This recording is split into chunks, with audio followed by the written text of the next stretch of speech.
Jansangram news, बातमीची सत्यता हीच आमची ओळख। वर्धा जिल्ह्यातील सेवाग्राममधून एक धक्कादायक आणि संतापजनक प्रकार समोर आलाय।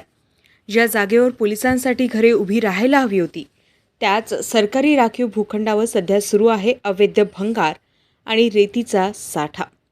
सेवाग्राम पोलीस स्टेशनमधून अगदी काही अंतरावर असलेल्या MIDC मधील हा भूखंड राज्य सरकारने पोलीस वसाहतीसाठी 2004 मध्ये राखून ठेवलाय।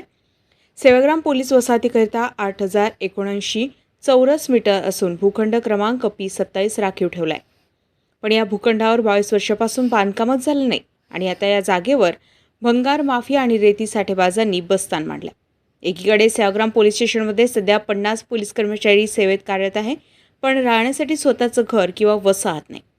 त्यांना पोलीस मुख्यालय परिसरातील तर काहींना पिपरी मेघे येथील पोलीस वसाहतीत राहून येथून रोजचा प्रवास करावा लागतोय। तर दुसरीकडे त्यांच्या हक्काच्या जागेवर उघडपणे दिसून येतोय अवैध साठा। या अवैध साठ्यावर कारवाई कोण करणार? पोलिसांसाठी घरे कधी उभी राहणार? या भूखंडावर रेती जप्तीची असून बाजूच्या भंगार दुकानदारांना भंगार टाकलाय।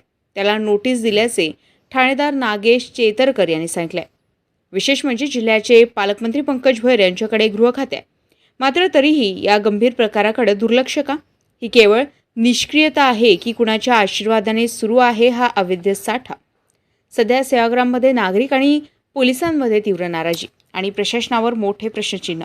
यावर पुढे काय कारवाई होते हे पाहणं आता महत्त्वाचं ठरणार आहे। कॅमेरामॅन ओम घोडमारे सह रविराज घुमे, जनसंग्राम न्यूज वर्धा।